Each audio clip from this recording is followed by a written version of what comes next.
जय हिंद दोस्तों। आज हम बायोलॉजी के इस वीडियो में आपको हर्शे चेज एक्सपेरिमेंट के बारे में बताएंगे, जिसको इन्होंने 1952 ईस्वी में प्रस्तुत किया था। ये एक्सपेरिमेंट है क्या? एक्सपेरिमेंट मूल निष्कर्ष क्या निकालता है? एक्सपेरिमेंट ये निष्कर्ष निकालता है कि डीएनए एक आनुवंशिक पदार्थ होता है। डीएनए ही आनुवंशिक पदार्थ होता है, कोई अन्य पदार्थ नहीं। डीएनए आनुवंशिक पदार्थ होता है। ये दो वैज्ञानिक हर्शे और चेज थे, इन्होंने ही प्रस्तुत किया था। तो इनका सारा प्रयोग जो था बैक्टीरियोफेज पर डिपेंड था। बैक्टीरियोफेज से ही इन्होंने सिद्ध किया कि आनुवंशिक पदार्थ डीएनए होता है, न कि आरएनए अथवा प्रोटीन वगैरह होता है। कुछ नहीं, केवल डीएनए होता है। तो इस वीडियो की शुरुआत करने से पहले मैं आपको बता दूं बैक्टीरियोफेज क्या होता है। तो देख लीजिए, मैंने यहाँ फिगर बनाया बैक्टीरियोफेज का। बैक्टीरियोफेज कुछ नहीं, एक प्रकार का वायरस होता है। ऐसा वायरस जो बैक्टीरिया को नष्ट कर दे, बैक्टीरिया का भक्षण कर दे, उसे हम बैक्टीरियोफेज कहते हैं। अगर बैक्टीरियोफेज का संधि विच्छेद करें यहाँ, तो एक तरफ बैक्टीरिया मिलेगा, एक तरफ फेज मिलेगा। फेज माने होता है भक्षण करना, और बैक्टीरिया माने बैक्टीरिया का। तो बैक्टीरिया का भक्षण करने वाला जो होता है उसे बैक्टीरियोफेज कहते हैं, और ये बैक्टीरियोफेज एक प्रकार का वायरस होता है। इस बैक्टीरियोफेज में डीएनए आनुवंशिक पदार्थ होता है। यहाँ मैंने दो बैक्टीरियोफेज बनाया है, दो बैक्टीरियोफेज का फिगर है। ये बीच में मैंने यहाँ इस तरीके का दिखाया है डीएनए, और ये डीएनए आनुवंशिक पदार्थ है इसका। और आपको बता दें, ये बैक्टीरियोफेज का ये जो बाहरी आवरण देख रहे हैं, ये प्रोटीन से बना होता है। इस प्रोटीन का नाम है कैप्सिड। क्या नाम है? कैप्सिड या कैप्सोमियर। कैप्सिड या कैप्सोमियर। इसमें भी ये कैप्सिड या कैप्सोमियर ही है। इसकी जो बाहर की कवरिंग है, देख रहे हैं आप, ये कैप्सिड या कैप्सोमियर है, और बीच में ये जो देख रहे हैं डीएनए है। क्या है ये? डीएनए। मैं यहां अलग से लिख दे रहा हूं, ये डीएनए है। एक्चुअली क्या है ना, सीधी सी बात करें, हम सिंपल में बताएं, इसके बाद यहाँ एक्सपेरिमेंट बगल में बताएंगे आपको। जब इसको किसी बैक्टीरिया के पास ले जाया जाता है, तो इसका डीएनए ही उसके अंदर प्रवेश करता है, ये प्रोटीन उसके बाहर रह जाती है। इसी बात से पता चलता है कि डीएनए ही आनुवंशिक पदार्थ है। लेकिन इनका एक्सपेरिमेंट थोड़ा सा अलग टाइप का है। डीएनए ही जाएगा, ये आनुवंशिक पदार्थ उस बैक्टीरिया के अंदर डीएनए ही जाएगा। लेकिन थोड़ा यहाँ ध्यान देंगे आप, कैसे इन्होंने बताया। इनका प्रयोग हम शुरू कर दे रहे हैं। ये बैक्टीरिया है, आप ध्यान दीजिए, बैक्टीरिया है। इस बैक्टीरिया के अंदर फास्फोरस 32 माने P32, ये एक प्रकार का रेडियो एक्टिव पदार्थ था, इस बैक्टीरिया के अंदर डाल दिया गया। और बैक्टीरिया के अंदर डाल दिया गया तो ये कल्चर मीडियम में इसको रखा गया, बैक्टीरिया को एक अलग माध्यम में।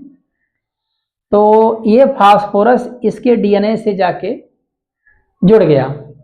आप समझ रहे हैं कि डीएनए फास्फोरस, इसका क्या मतलब है? ये फास्फोरस डीएनए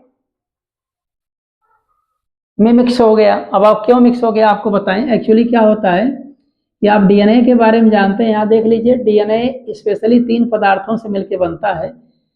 आपको पता है डीऑक्सीराइबोज शुगर से मिलकर बनता है, डीऑक्सीराइबोज शुगर से मिलकर बनता है, अभी आपको समझ में आ जाएगा।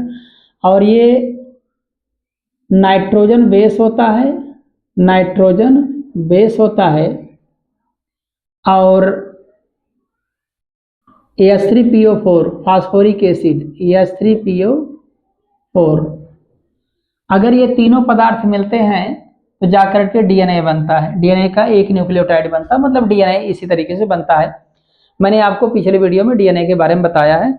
डीएनए में फास्फोरस जरूर होता है। अब इसके बाद जब ये रेडियो एक्टिव पदार्थ जो है इसके अंदर इंजेक्ट किया जाए, इसके अंदर डाला जाएगा, तो ये फास्फोरस कुछ पीढ़ियों के बाद जाकर के इसमें इसके बहुत सारे डीएनए बनाने में हेल्प करता है। तो कुल मिलाकर के फास्फोरस डीएनए का भाग बन जाता है। ये P32 वाला रेडियो एक्टिव है, ध्यान रखना है। फास्फोरस P32 रेडियो एक्टिव होता है। इसके बाद यहाँ आप ध्यान दीजिए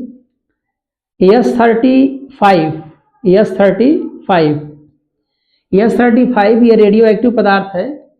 रेडियो एक्टिव पदार्थ इसके अंदर S35 रेडियो एक्टिव पदार्थ इसके अंदर इंजेक्ट किया गया। तो आप जानते हैं कि सल्फर डीएनए का जो है भाग नहीं होता है, इसलिए डीएनए में इसकी कोई भूमिका नहीं होती है, डीएनए बनाने में इसका सहयोग नहीं होता है। तो क्या चीज बनाता है आपको बताएं। ये इसके अंदर इंजेक्ट किया है, ये सल्फर प्रोटीन बनाता है। सल्फर क्या बनाता है? प्रोटीन। चलिए आप ध्यान दीजिए, कुल मिलाकर के इसके अंदर इंजेक्ट किया गया ये फास्फोरस 32 और सल्फर 35 इसके अंदर इंजेक्ट किया गया। इसके बाद ये बैक्टीरियोफेज आप देख रहे हैं, बैक्टीरियोफेज इसके पास ले जाया जाता है, बैक्टीरिया के पास। तो जैसे ही इसके बैक्टीरिया के पास ले जाया जाता है तो इसका जेनेटिक मटेरियल, जो बैक्टीरियोफेज का जेनेटिक मटेरियल है, इसके अंदर आ जाता है। इसका भी जेनेटिक मटेरियल बैक्टीरियोफेज का डीएनए इसके अंदर प्रवेश कर जाता है। इसके बाद जब प्रवेश कर जाता है तो आप इसको क्या करेंगे, एक बार इसको और एक बार इसको, इसका सेंट्रीफ्यूगेशन करेंगे। सेंट्रीफ्यूगेशन करेंगे, इसका क्या करेंगे? सेंट्रीफ्यूगेशन। सेंट्रीफ्यूगेशन करने से पहले आपको बताएं कि इसका बैक्टीरियोफेज का जो ये डीएनए देख रहे हैं, न्यूक्लिक एसिड डीएनए जो है, जेनेटिक मटेरियल है इसका, इसके अंदर प्रवेश करेगा। तो जैसे ही इसके अंदर प्रवेश करेगा, इसके मटेरियल को अपनी मशीनरी बना करके, कहने का मतलब इस बैक्टीरिया को ये नष्ट कर देगा। और जो इसका न्यूक्लिक एसिड है, ये जो न्यूक्लिक एसिड है, ये इसके न्यूक्लिक एसिड के मटेरियल को अपने काम में ले लेगा। अपने न्यूक्लिक एसिड यानी डीएनए बनाने में प्रयोग करेगा। इसका जो बैक्टीरियोफेज का डीएनए है, जैसे ही ये प्रवेश करेगा, इसको नष्ट कर देगा। नष्ट करने के बाद इसका जो मटेरियल बचता है टूटा फूटा, इसके मटेरियल को लेकर के, यानी इसके मटेरियल को लेकर के ये अपने डीएनए की संख्या को बढ़ाता है। वही हाल यहाँ भी है। इसके मटेरियल को नष्ट करके जो भी पदार्थ बचता है अलग अलग करके, फिर इसके बाद इसके मटेरियल को अपने न्यूक्लिक एसिड के बनाने में प्रयोग कर लेता है, अपना डीएनए बनाने में प्रयोग करता है।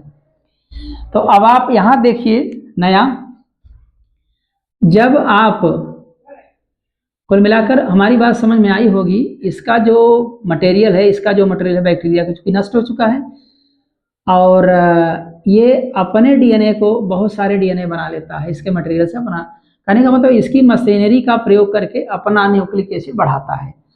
और इसी तरीके से ये भी अपनी इसके मटेरियल का, इसकी मशीनरी का, न्यूक्लिक एसिड मतलब मशीनरी का प्रयोग करके, और बहुत सारा ये बैक्टीरियोफेज यहाँ अपना डीएनए बनाने लगता है। इस प्रकार से ये यहाँ पर इस तरीके से हो रहा है। इसके बाद आप क्या करेंगे? कुछ नहीं करना, आपको सेंट्रीफ्यूगेशन करना है। सेंट्रीफ्यूगेशन एक प्रकार की मशीन होती है, उस मशीन में आपको डालना है। मशीन में आप डालेंगे, जैसे ही इसको डालेंगे, इस पूरे चीज को डालेंगे इसमें, तो चूंकि इसका मटेरियल इसके अंदर जा चुका है, इसका मटेरियल इसके अंदर जा चुका है, ये कवर जो बचा हुआ है ये अलग हो जाता है, ये कवर अलग हो जाता है। मतलब साफ है कि जैसे ही सेंट्रीफ्यूगेशन के लिए मशीन में आप डालेंगे, यहां पर आप देखेंगे कि बहुत सारे डीएनए बन चुके हैं, और इसको भी आप एक सेंट्रीफ्यूग में डालेंगे, सेंट्रीफ्यूगेशन करेंगे इसका। यहाँ भी वही हाल है, इसके बहुत सारे न्यूक्लिक एसिड बन जाएंगे, और ये न्यूक्लिक एसिड किसका बन जाएगा, बैक्टीरियोफेज का बन जाएगा। इसके बाद इसमें आप सेंट्रीफ्यूगेशन आप करेंगे तो आप देखेंगे कि इसके अंदर ये जो न्यूक्लिक एसिड डीएनए दिख रहा है ये नया बैक्टीरियोफेज बनाएगा। सेंट्रीफ्यूगेशन के बाद ये सारी प्रोटीन की जो कवर होती है इसकी जो बाहर, क्योंकि इसका अंदर मटेरियल जेनेटिक मटेरियल ही प्रवेश करेगा, इसका जेनेटिक मटेरियल प्रवेश करेगा तो बाहर ही रह जाएगा। तो सेंट्रीफ्यूगेशन इसलिए किया जाता है क्योंकि इसकी ये जो प्रोटीन कवरिंग है ये अलग हो जाए बस। इसके बाद आप देखेंगे, इसके बाद आप आगे देखिए, इस बैक्टीरिया को जब आप देखेंगे इस बैक्टीरिया के अंदर बहुत सारे बैक्टीरियोफेज बन चुके होते हैं, इसके अंदर बहुत सारे बैक्टीरियोफेज बन चुके होते हैं। जैसा कि बैक्टीरियोफेज आप जानते हैं इस तरीके से ये बैक्टीरियोफेज बन चुका होता है। ऐसा ही बैक्टीरियोफेज इसके अंदर भी बन चुका होता है, चूंकि न्यूक्लिक एसिड बैक्टीरियोफेज का बन गया है। अब आप इसकी स्टडी करिए, इसके चूंकि इस स्ट्रक्चर को जो ये बैक्टीरियोफेज का न्यूक्लिक एसिड डीएनए है ये पूरा बैक्टीरियोफेज बना लिया है, तो थोड़ा सा मैंने इसको अलग से दिखा दिया है, यहाँ पर एक बैक्टीरियोफेज अलग करके दिखाया है। तो जब इसके न्यूक्लिक एसिड को आप देखेंगे तो इसके न्यूक्लिक एसिड में आपको P32 देखने के लिए मिलेगा, P32 देखने के लिए मिलेगा। और इसके न्यूक्लिक एसिड में आपको इसका न्यूक्लिक एसिड ये भी बैक्टीरियोफेज बन जाएगा, इस प्रकार से बैक्टीरियोफेज बन जाएगा। तो इसके बैक्टीरियोफेज के न्यूक्लिक एसिड में आपको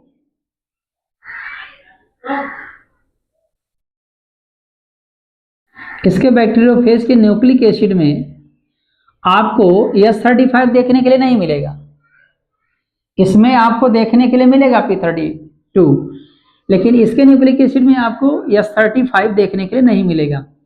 तो कहाँ देखने के लिए मिलेगा, इसकी प्रोटीन जो कोट है या कैप्सिड या कैप्सोमियर में, कैप्सोमियर है, इसकी कैप्सिड में S35 देखने के लिए मिलेगा, क्योंकि सल्फर से प्रोटीन बनती है तो प्रोटीन इसकी जो कैप्सिड है इसमें S35 लगा रहेगा। एक बार पुनः आप समझ लीजिए कि जब ये बैक्टीरियोफेज इसके संपर्क में आता है अपना न्यूक्लिक एसिड इसके अंदर प्रवेश करा देता है और अपने न्यूक्लिक एसिड को प्रवेश कराने के बाद इसकी डेथ हो जाती है, इस बैक्टीरिया की डेथ हो जाती है और इसके बाद इसके न्यूक्लिक एसिड को अपनी मशीनरी में प्रयोग कर लेता है। मशीनरी में प्रयोग करने का मतलब होता है अपना न्यूक्लिक एसिड बहुत सारा बना लेगा, जैसा कि मैंने यहाँ दिखाया है, बहुत सारे बैक्टीरियोफेज के न्यूक्लिक एसिड बन जाएंगे, इसका न्यूक्लिक एसिड समाप्त हो जाएगा, बैक्टीरिया न्यूक्लिक एसिड समाप्त हो जाएगा क्योंकि ये नष्ट हो चुका होता है। इसी तरीके से यहाँ भी अपना न्यूक्लिक एसिड प्रवेश करा करके इसको नष्ट कर देगा और इसके सारे नष्ट हुए पदार्थ यानी कुल मिलाकर डीएनए को अपने काम में ले लेता है और अपने न्यूक्लिक एसिड बनाने में इसका प्रयोग कर लेता है। इस तरीके से यहाँ पर बहुत सारे न्यूक्लिक एसिड बन जाते हैं डीएनए बैक्टीरियोफेज के। इसके बाद आपको कुछ करना नहीं है, इसके सेंट्रीफ्यूगेशन करना है। सेंट्रीफ्यूगेशन में ये जो है ये चूंकि इसका अंदर न्यूक्लिक एसिड प्रवेश किया है और ये बाहर रह जाएगा, ये बाहर रह जाएगा। सेंट्रीफ्यूगेशन के लिए आपको एक सेंट्रीफ्यूग मशीन आती है, उसमें आप इसको डालेंगे तो ये अलग हो जाएगा। ये इसका कैप्सिड कैप्सोमियर पूरी तरीके से ये पूरा स्ट्रक्चर भी अलग हो जाएगा, केवल यही प्रवेश किया है। तो अब आप देखेंगे जो बैक्टीरियोफेज इसके अंदर बनेगा इस न्यूक्लिक एसिड से पूरा बैक्टीरियोफेज बन जाएगा। तो आप बैक्टीरियोफेज के अंदर इसके न्यूक्लिक एसिड की अगर हम जांच करें तो देखेंगे इसमें इसके डीएनए में फास्फोरस 32 P32 प्रयोग किया गया है और जबकि यहाँ पर भी जो सल्फर डाला गया था ये सल्फर जो है इसके न्यूक्लिक एसिड बनाने में नहीं बल्कि बैक्टीरियोफेज के कैप्सिड या कैप्सोमियर बनाने में प्रयोग किया गया है। इसके कैप्सिड में प्रयोग किया गया है सल्फर, यहाँ देखिए इसके कैप्सिड में सल्फर S35 का प्रयोग किया गया है। तो आपने देखा कि किस प्रकार से बैक्टीरियोफेज का प्रयोग करके इन्होंने ये साबित कर दिया कि बैक्टीरियोफेज के अंत में इसके बैक्टीरियोफेज के डीएनए में P32 प्रवेश कर गया, और जबकि यहाँ पर सल्फर इसके अंदर प्रवेश नहीं किया बल्कि इसकी कैप्सिड में ही रह गया। तो इस प्रयोग से आपने देखा कि DNA is the genetic material, DNA ही आनुवंशिक पदार्थ होता है, आरएनए नहीं होता है, प्रोटीन नहीं होती है। प्रोटीन देख लीजिए आप कैप्सिड में लगा हुआ है, और P32 जो है इसके न्यूक्लिक एसिड में, इसके न्यूक्लिक एसिड बनाने में प्रयोग हो गया। तो इस तरीके से यहाँ आप शुरू में ही देख चुके थे कि किस प्रकार से इसका न्यूक्लिक एसिड इसके अंदर प्रवेश किया, और न्यूक्लिक एसिड प्रवेश करके अपना न्यूक्लिक एसिड बढ़ा लिया, इसके न्यूक्लिक एसिड को नष्ट कर दिया, और इसके न्यूक्लिक एसिड का प्रयोग करते समय इसका फास्फोरस भी इसके अंदर चला गया। तो इससे पता चलता है, इस प्रयोग से पता चलता है कि डीएनए आनुवंशिक पदार्थ होता है। तो उम्मीद करते हैं दोस्तों ये वीडियो आपको पसंद आया होगा। अगले वीडियो में आपसे फिर मिलेंगे, तब तक के लिए धन्यवाद।